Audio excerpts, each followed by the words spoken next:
Sebelum dilanjutkan, jangan lupa komen, like, subscribe, dan tekan lonceng untuk mendukung kanal ini. Assalamualaikum warahmatullahi wabarakatuh. Jumpa lagi dengan saya Bustami Narda. Kembali saya doakan kepada Allah Subhanahu wa taala, Tuhan Yang Maha Esa.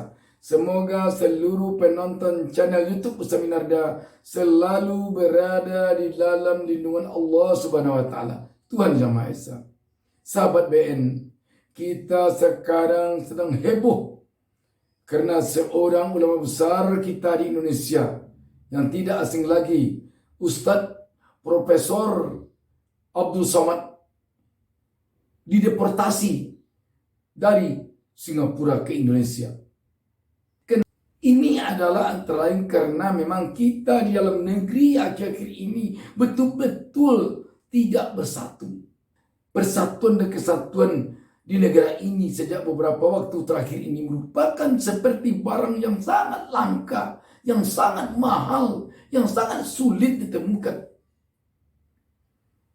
Kita seperti telah mengungkapkan ego kita masing-masing karena kekuasaan, karena jabatan. Mohon maaf kalau kita katakan kita sekarang seperti orang yang haus kekuasaan, sehingga semuanya ingin minum itu. Ketika keterbelahan, ketika keterceraian persatuan dan kesatuan kita di negeri ini dilihat oleh bangsa asing, dipantau oleh negara luar, mereka bisa masuk. Kita di negeri ini sepertinya selalu saja mengkotak-kotakkan ulama kita. Pengkotakannya karena pro dan tidak pro. Ini kelihatannya dibaca oleh dunia luar. Sehingga dunia luar dengan gampang mengatakan, wah, kalau ini dibeginikan saja, kalau ini dibeginikan saja. Kalau kita pelihara terus keterpecah belahan kita ini, kalau kita pelihara terus keterceraian kita ini, tidak dapat kita bayangkan apa nanti akhir dari semua ini. Harusnya para elit, harusnya para tokoh bangsa ini telah berpikir sangat jauh ke depan dalam hal bagaimana agar persatuan dan kesatuan bangsa ini jauh lebih tinggi nilainya dari jabatan. Keberlangsungan bangsa ini dalam bingkai NKRI jauh lebih penting dari perebutan kekuasaan. Tetapi apa yang terjadi? Kita tampaknya seperti kita ingin memperlihatkan nafsu kekuasaan kita yang demikian meluap-luap, yang seperti tidak bisa dikendalikan. Kita sebenarnya ditertawakan oleh dunia luar. Kok bangsa sebesar bangsa Indonesia itu orangnya sepertinya haus kekuasaan. Kelihatannya kalau dia tidak berkuasa lagi, dia seperti akan menganggur. Kelihatannya kalau tidak ada jabatan, dia akan menganggur. Harusnya tidak demikian. Inilah yang membuat orang luar tampaknya telah dengan mudah memandang sebelah mata bangsa kita. Sehingga dengan mudah pula dia mencap-cap orang Indonesia, anak bangsa ini di luar negeri. Oh, ini radikal, tidak boleh masuk.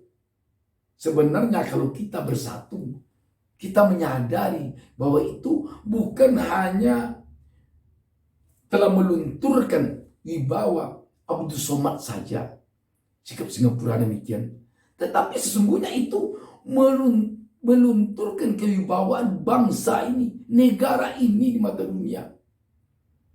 Tetapi aneh kalau kita lihat, masih saja kita di negeri ini sekarang ini pro dan kontra terhadap itu. Ada yang benar-benar membela Abdul Somad dalam artian dia adalah anak bangsa. Tetapi anehnya ada juga yang malah ingin sepertinya gembira melihat Abdul Somad demikian Dan alangkah naifnya kalau ini ditonton oleh bangsa lain, khususnya bangsa Singapura. Harusnya kita, kalaupun kita di dalam ada perseteruan, ada perbedaan pendapat, ada perbedaan pandangan politik, tetapi begitu keluar bersatu. Tapi itu tidak tampak lagi tercermin di bangsa ini. Kita lihat Partai Demokrat dan Partai Republik di Amerika, betapa runcingnya perseteruan mereka.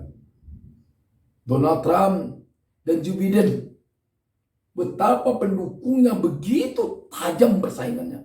Tetapi coba kita lihat, untuk keluar dia tidak pernah mencoba memperlihatkan mereka terpecah, mereka bersatu. Harusnya kita bangsa Indonesia yang demikian, karena kita punya Pancasila. Di Pancasila itu pada sila ketiganya dikatakan persatuan Indonesia. Amerika tidak punya Pancasila. Singapura tidak punya Pancasila. Dia tidak ada dasar negaranya mengatakan persatuan Singapura, persatuan Amerika, persatuan Jerman, tidak ada. Tetapi mereka mampu bersatu. Negara kita yang benar-benar dasar negaranya mengikrarkan persatuan, tetapi ternyata tidak mampu bersatu. Walaupun dalam menghadapi bangsa lain, sungguh memprihatinkan kalau ini sekarang ini dilihat oleh arwah para pejuang bangsa ini. Sungguh, kapankah kita akan berubah ini? Tidakkah kita menyadari bahwa kewibawaan Abdul Somad yang terkesan sekarang jatuh di mata bangsa Singapura, sesungguhnya itu adalah kewibawaan bangsa Indonesia. Apalagi Abdul Somad itu bukan orang sembarangan. Pengikutnya, jemaahnya jutaan orang, bahkan ratusan juta jemaahnya. Semoga ke depan kita makin menyadari bahwa persatuan dan kesatuan bangsa ini sangat penting, jauh lebih penting dari kekuasaan, jauh lebih penting dari pangkat dan jabatan, jauh lebih penting. Pangkat dan jabatan, kekuasaan hanya kepentingan jangka pendek, tetapi persatuan dan kesatuan adalah kepentingan jangka panjang, kepentingan terhadap keberlangsungan bangsa ini ke depan. Demikian, wassalamualaikum warahmatullahi wabarakatuh.